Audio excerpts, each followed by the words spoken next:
पता है आपको, पाप अक्सर किसी गहरे जख्म का नतीजा होता है। आपको पहले चेतावनी दे दूं कि 7वां कारण शायद आपको चुभेगा, लेकिन सच तो कड़वा ही होता है। आपको ये बात समझनी होगी, पाप भी एक नशे की तरह होता है। एक ऐसा नशा जिससे बाहर निकलना आसान नहीं है। मान लीजिए मोबाइल का नशा लगा है किसी को, तो उससे छूटना आसान नहीं है। वो देखता रहता, करता रहता। कम से कम मैं उसके जैसा तो नहीं हूँ, उसके जैसे पाप तो नहीं करता, मैं उससे तो बेहतर हूँ। ये सब बहाने हैं, ये सब के सब बहाने हैं। गलत रिश्ते, ऐसे रिश्ते जिनकी वजह से आप पाप में पड़ते हैं। दोस्त हो सकते हैं, गर्लफ्रेंड बॉयफ्रेंड हो सकता है, कोई और रिश्ता हो सकता है, शादी के बाद के भी रिश्ते हो सकते हैं। ऐसे कई सारे रिश्ते हो सकते हैं जो आपको पाप की ओर ले जाते हैं। अगर आप ये करेंगे तो आप सेक्सुअल पाप से भी निकलकर बाहर आएंगे।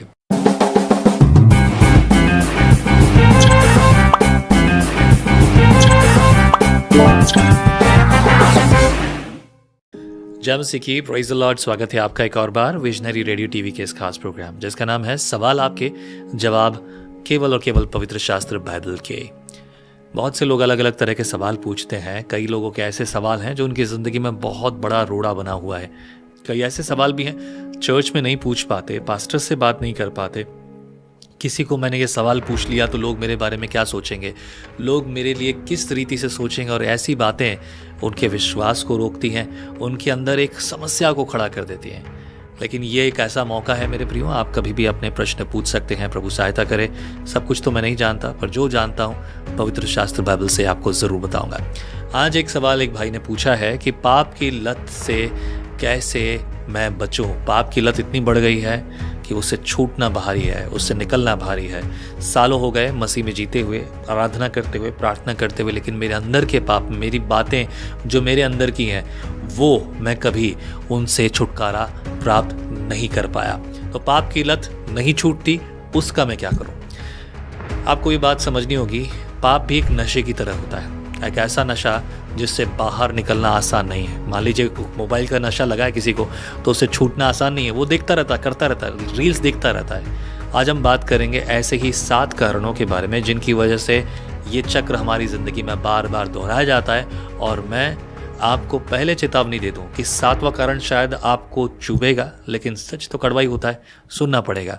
यदि मैं नहीं तो कोई ना कोई तो होगा पवित्र शास्त्र बाइबल से पढ़कर बताने वाला, सिखाने वाला। आपके पास्टर हो सकते हैं, कोई और भी हो सकता है। आइए पहले कारण पर बात करते हैं। पहला कारण है नकली पछतावा। लोग पछतावे की बात करते हैं, लोग सॉरी बोलते हैं, लेकिन वो सॉरी कह नहीं रहे। सॉरी कहने के बावजूद उन्हें पता है कि वो खुद ही करेंगे। इंग्लिश में कहूँगा फॉल्स रिपेंटेंस। कई लोग पाप करने के बाद भी असली में मन फिराव नहीं करते। उनके अंदर रिपेंटेंस है ही नहीं, उनके अंदर वो बात है ही नहीं। उन्हें लगता है कि हमने किया, लेकिन असल में नहीं है। बुरा लगता है, शर्मिंदा होते हैं, लेकिन हम पाप से मुड़ते नहीं। केवल पछताना असली पश्चाताप नहीं है। केवल स्वीकार करना कि मैंने पाप किया है, मुझसे गलती हुई है, यह भी पश्चाताप नहीं है। बस असली पश्चाताप क्या है?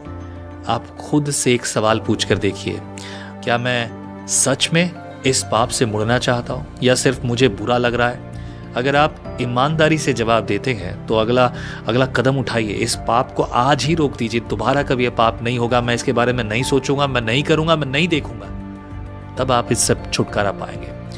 मोबाइल से कुछ ऐप डिलीट कर दीजिए जो ऐप आपको पाप की ओर लेकर जाते हैं। और गलत रिश्ते, ऐसे रिश्ते जिनकी वजह से आप पाप में पड़ते हैं। दोस्त हो सकते हैं, गर्लफ्रेंड बॉयफ्रेंड हो सकता है, कोई और रिश्ता हो सकता है, शादी के बाद के भी रिश्ते हो सकते हैं। ऐसे कई सारे रिश्ते हो सकते हैं जो आपको पाप की ओर ले जाते हैं। ऐसे माहौल को बदलिए जो सच्चा पश्चाताप करने में आपकी मदद करे। माहौल से निकलकर बाहर आइए।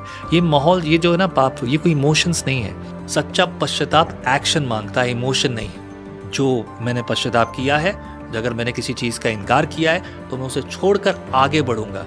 अब मैं उसके साथ नहीं रहूंगा, उसमें बना नहीं रहूंगा। तो अगर आपके मन में पश्चाताप है तो अपने आप को बदलिए, अपने मन को बदलिए, अपने विचार को बदलिए। ऐसे लोगों में, ऐसी जगह में जहां आप बैठे हैं, उनसे बाहर निकलिए। तब आपको सच्चाई और सिधाई समझ में आएगी। तब आप पहचान पाएंगे और तब आप वाकई में सारे पापों से जो आपके सामने घट रहे हैं, वो किसी भी तरह का हो सकता है, उससे निकलकर बाहर आएंगे। ध्यान से सुनिए। अब मैं आपको बताना चाहता हूं दूसरा कारण, आत्मिक कमजोरी। जब हम परमेश्वर से जुड़े नहीं हैं तो हमारी आत्मा कमजोर हो जाती है। मतलब हमने आत्मिक कार्य किया ही नहीं, आत्मिक रिश्ता बनाया ही नहीं, तो इसलिए कमजोर हैं। और शैतान जानता है कि कमजोरी कहाँ है, हमारी कमजोरी क्या है, आत्मा परवार करना उसके लिए आसान हो जाता है, क्योंकि वो जानता है कि कहाँ कमजोर है। जैसे कोई खिलाड़ी बिना खाना खाए ओलंपिक खेलने निकल जाए, क्या ये हो सकता है? क्या वो जीत सकता है? क्या वो खड़ा हो पाएगा? क्या वो दौड़ पाएगा? क्या वो काम कर पाएगा? अगर उसके शरीर में ताकत नहीं है, जान नहीं है, तो वो तैयार होने के बावजूद भी अपना गेम पूरा नहीं कर पाएगा। वैसे ही अगर आप बिना प्रार्थना के, बिना बाइबल अध्ययन के, बिना अनुशासन के, आत्मिक अनुशासन के अगर आप लगातार वैसे रहेंगे तो आप पाप से कभी जीत नहीं पाएंगे। पाप आपको बार बार गिराएगा और दबाएगा और बढ़ाएगा। आपको अपने आत्मिक शरीर की रोज देखभाल करनी होगी, आत्मिक भोजन करना होगा, परमेश्वर का वचन पढ़ना होगा, संगति करनी होगी, प्रार्थना करना होगा, आपको आत्मिक गीत गाने होंगे। ऐसे आत्मिक संगति करनी है चर्च में, चर्च के लोगों के साथ। सोमवार की मीटिंग्स हो सकती हैं, बुधवार की मीटिंग्स हो सकती हैं, फास्टिंग मीटिंग्स हो सकती हैं, और हर वो प्रोग्राम चर्च में जो आपको मौका मिले उस मौके में अपने आप को बिजी कीजिए। मैं कई बार लोगों को ये सलाह देता हूँ, कुछ लोगों के अंदर जो है शारीरिक, जो कि सेक्सुअल सिन है, और सेक्सुअल सिन से बचने के लिए मैं उन्हें कहता हूँ कभी अकेले मत सोइए। अपने परिवार को अपनी समस्या बताइए, अपने घर में अपने पिता को, अपनी माँ को साफ साफ जाकर बताइए कि ऐसी पाप से मैं जूझ रहा हूँ। अगर नहीं बता सकते, अकेले मत सोइए, हॉल में सोइए, घर के उस कमरे में मत सोइए जहाँ आप अकेले हैं।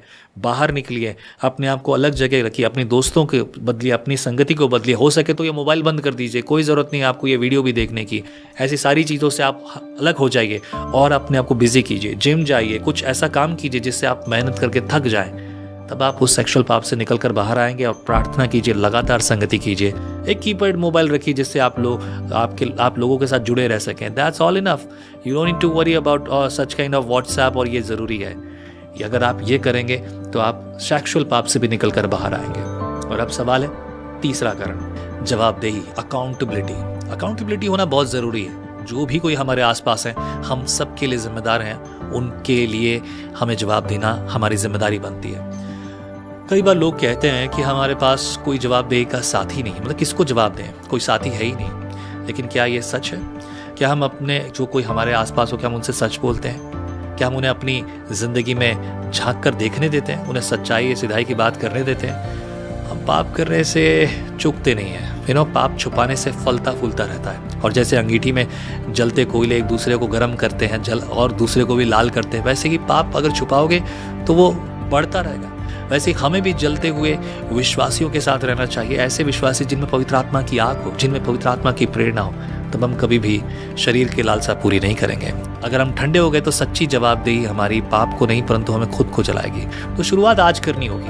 अपने लोगों के बीच में जवाबदेही बनिए, लोगों के साथ बनिए। लोग आपसे पूछते हैं, तुम छुपाइए मत। कुछ लोगों को छोटी छोटी बात में झूठ बोलने की आदत है, और वो झूठ उनको झूठ नहीं लगता। अभी आया 5 मिनट में, अभी तो आप तैयार भी नहीं हुए, अभी पहुंचने में आपको 10 मिनट लगेंगे। अभी आप घर में हो, आपने जूते नहीं पहने, आपने कपड़े नहीं पहने, आपने भी ब्रश नहीं किया, बस 5 मिनट में आप झूठ बोल रहे हैं। और लोगों को ये झूठ बोलते हुए झूठ नहीं लगता, उन्हें लगता है कि ये आम बात है। और सुनने वाला भी और बुलाने वाला भी जानता है कि मैंने जिसको बुलाया है वो देर से आएगा, इसलिए वो भी वैसे ही तैयार है। सोच के देखिए, अगर ऐसी बातें हैं तो कहाँ जाएंगे आप। ये वाकई में पश्चाताप नहीं है। छोटी छोटी बातों में बदलाव लाना होगा। चौथा कारण, बहाने बनाना और पाप को और मौका देना। बहाने बनाना और पाप को जायज ठहराना, सबको कोई ना कोई स्ट्रॉन्ग रीजन मिल ही जाता है, कोई ना कोई कारण मिल ही जाता है। स्ट्रगल है मेरी जिंदगी में, मैं क्या करूं, मेरी जिंदगी में आप नहीं जानते मेरे साथ क्या हो रहा है, मैं शादी के बाद छोड़ दूंगा, कम से कम मैं उसके जैसा तो नहीं, उसके जैसे पाप तो नहीं करता, मैं उससे तो बेहतर हूँ, वो कैसा आदमी है, उसका जीवन कैसा है, पास्टर को देखो, इसको देखो, उसके बच्चों को देखो। ये सब बहाने हैं, ये सब के सब बहाने हैं जो पाप को छूट देते हैं। जब तक कि आप पाप को सही ठहराते रहेंगे, आप पाप को स्वीकार करते रहेंगे, अपने आप से बहाने बनाते रहेंगे, वो आपकी जिंदगी में बना रहेगा, आपको दुख देता रहेगा, आपको पछताना पड़ेगा। और ये सच में पाप ऐसा है जो आपको कहीं खड़ा रहने नहीं दे पाएगा। लेकिन बस याद रखिए, ये छुपा हुआ पाप है। इस पाप को आपको इनकार करना पड़ेगा।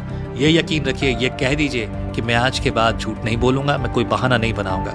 यदि मेरी गाड़ी पंचर हो गई है और मैं लेट हो गया हूँ, तो मैं जाकर ये नहीं बोलूंगा कि मेरी गाड़ी पंचर हो गई, तो मैं कहूँगा आई एम सॉरी, मैं लेट हूँ। कारण जो भी है, चाहे मेरी गाड़ी पंचर हुई हो, चाहे मैं उठने में लेट हुआ हूँ, चाहे जो कुछ हुआ, आई एम सॉरी। मैं नहीं कहूँगा कि ये कारण था, वो कारण था, मैं इस वजह से देरी से था।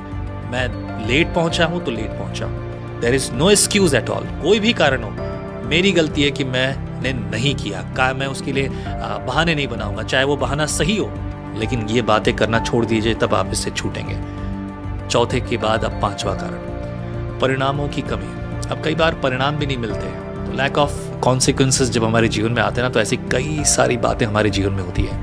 कई बार हम पाप से इसलिए नहीं मुड़ते क्योंकि हमने उनके बुरे परिणाम नहीं देखे। बाइबल कहती है, पहला तीमुथियुस की पुस्तक 4 अध्याय आई थिंक 2 या 3 वर्स में इस प्रकार से लिखा है, यानी हम जब पाप के लिए इतने आदतन हो जाते हैं, आदतन हम पाप करने लगते हैं, तब हम उनका एहसास नहीं करते, उन पर अफसोस नहीं करते। आपको प्रार्थना करनी चाहिए ऐसी बात के लिए कि हे प्रभु, मेरे दिल को बदल, मेरे मन को नरम कर, मुझे दिखा, मेरी आंखों को खोल, मुझे समझ दे कि मैं पाप जो मैं कर रहा हूँ उस पर शर्मिंदा हूँ, मेरे सामने सब कुछ खोल के रख दे। जितने लोग इस पर ध्यान नहीं देते ना मेरे प्रिय, वो बहुत बड़ी गलती करते हैं। आदतन पाप है, कई सारी चीज़ों को आदतन देखना, आदतन किसी के बारे में कुछ भी बोल देना। मैंने ऐसे बहुत से लोगों को देखा है जो अपने पड़ोसियों की बुराई करने आ जाते हैं। चर्च में मेरे पास ऐसे लोग हैं, मेरे पड़ोसी ने ये कर दिया, मेरा रिश्तेदार ऐसा है, मेरा रिश्तेदार वो है। मैं उनसे साफ कहता हूँ, मैं आपके पड़ोसियों में इंटरेस्टेड नहीं हूँ। मैं आपका पास्टर जरूर हूँ, लेकिन मैं आपके पड़ोसियों में इंटरेस्टेड नहीं हूँ कि आपके पड़ोसियों ने क्या किया। मैं इसमें इंटरेस्टेड हूँ कि आपने क्या किया, आपकी आत्मिक जीवन की परिस्थितियाँ क्या है, आप किस परिस्थिति में है, क्या मैं आपके लिए कोई मदद कर सकता हूँ। This is what I'm always thinking about। मैं हमेशा ये सोचता हूँ, मैं हमेशा इस बारे में बात करता हूँ। ये ज़रूरी है मेरे प्रियो, बजाय हम दुनिया के बारे में बात करने के, आपस में बात करें, एक दूसरे के बारे में बात करें। Never ever complain for such kind of things। ऐसी चीज़ों से निकल कर बाहर आइए, तब आप सिधाई और सच्चाई से अपने जीवन में पश्चाताप कर पाएंगे, आप ईमानदार हो पाएंगे। आप ईमानदारी से बात कीजिए, किसी भी बात को छुपाइए मत। अगर आपको ऐसा लगता है, कोई ना कोई ऐसा व्यक्ति ढूंढिए। बहुत से लोग मुझे व्हाट्सएप पर मैसेज करके अपने दिल की बात बताते हैं। हमेशा मेरे पास समय नहीं होता, पर मेरे को जब समय मिलता है मैं जवाब ज़रूर देता हूँ। आप मुझे व्हाट्सएप पे अपना मैसेज शेयर कर सकते हैं, फ़ोन मत कीजिए, मैं फ़ोन पर बात नहीं कर सकता, but yes, if there is a possibilities I definitely, मैं आपके साथ हमेशा रहूँगा। मैंने आपको 5 कारण बताए, अब समय छठे कारण का। असली जड़ को न पहचानना एक बड़ी प्रॉब्लम है।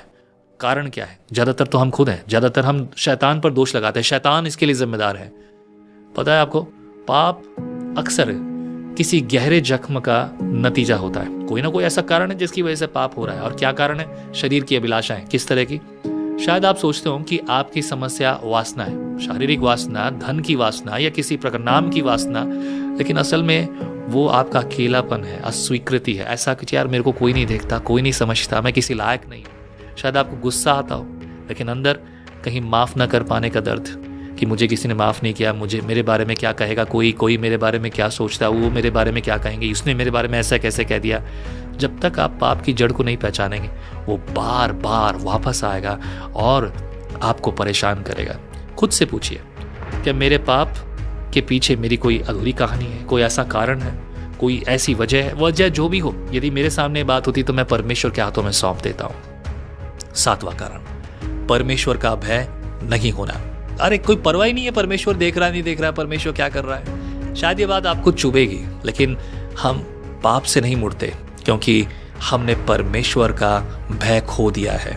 जब तक हमें यह एहसास नहीं होगा कि हमारा पाप सिर्फ हमें नहीं परंतु हमारे पिता को भी दुखी करता है, हम उससे बचने की कोशिश करते रहेंगे, उसे अपना लेते हैं बिना किसी बात के। सोचिए, अगर यीशु आपके सामने बैठे हों और उनके सामने भी आप ये सब काम कर रहे हो तो फिर कैसा लगेगा?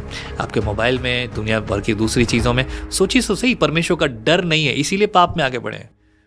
तो क्या आप वो पाप करते रहेंगे? सवाल है तो जवाब है प्रार्थना, परमेश्वर का वचन।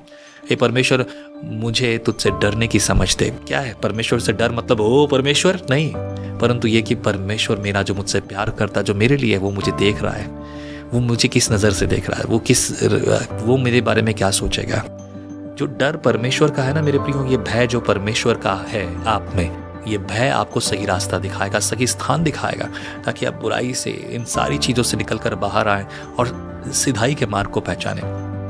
वो सिधाई का मार्ग जो आपको परमेश्वर के पास लेकर जाता है। और देखिए, अगर इन सारे कारणों को अगर आप अपने जीवन में लागू करने लगेंगे ना, तब आप छुटकारा पाएंगे, पाप से बाहर निकल कर आएंगे और आप एक सच्चा आत्मिक जीवन जिएंगे।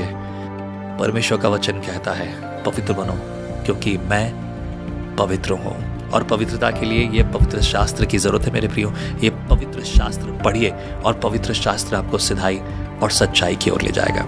अंत में एक बात आपको ज़रूर बताऊंगा, अगर पाप से संघर्ष कर रहे हैं तो उसका मतलब ये है कि पवित्र आत्मा अब भी आप में कार्य कर रहा है। अगर आपको लगता है कि आप गलती कर रहे हैं तो सच में पवित्र आत्मा अब भी कार्य कर रहा है। इस तरह के वीडियो लोग नहीं देखते, उनको ना मस्ती चाहिए, कुछ एंटरटेनमेंट चाहिए, कुछ सेक्सुअल जो है बातें चाहिए, कोई मजी मस्ती चाहिए, दुनिया में हाहाकार क्या हो रहा है वो चाहिए। अगर आप ये देख रहे हैं तो उसका मतलब अभी भी पवित्र आत्मा आपके जीवन में कार्य कर रहा है, और पवित्र आत्मा के इस कार्य को और बढ़ने दीजिए, परमेश्वर को कार्य करने दीजिए।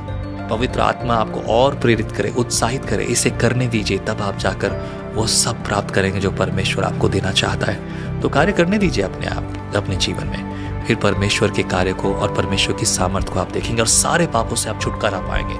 शुरुआत आराधना से कीजिए, प्रार्थना से कीजिए, बहाने करना बंद कर दीजिए और फिर देखिए आप अपनी जिंदगी में प्रभु की सहायता पाएंगे। आमीन। यदि आपके मन में कोई भी सवाल अभी भी है तो नीचे लिखे इस नंबर पे व्हाट्सएप कर सकते हैं, कमेंट करें मुझे, तो मैं समय मिलते ही आपको जवाब ज़रूर दूंगा। पर्सनली मैं सारे कमेंट पढ़ता हूँ। ये चैनल, अगर आपको लगता है कि ये वीडियो आपके लिए लाभकारी है तो इस वीडियो को औरों को भी शेयर कीजिए, ताकि उनके जीवन में भी इस समस्या से समाधान उनको मिले। विजनरी रेडियो का मोबाइल एप्लीकेशन डाउनलोड कीजिए एंड शेयर दिस चैनल। यदि प्रभु ने आपको प्रेरित किया है तो नीचे लिखे इस नंबर पर आप अपनी ऑफरिंग हमें भेज सकते हैं, ताकि हम और काम कर सकें, शुभ समाचार की सेवा कर सकें, बहुतायत से और भी चीज़ों में आपकी सहायता कर सकें। मैं हूँ पास्टर आकाशदीप, आपके साथ, आपके पास विजनरी रेडियो एंड टीवी पर। Praise the Lord.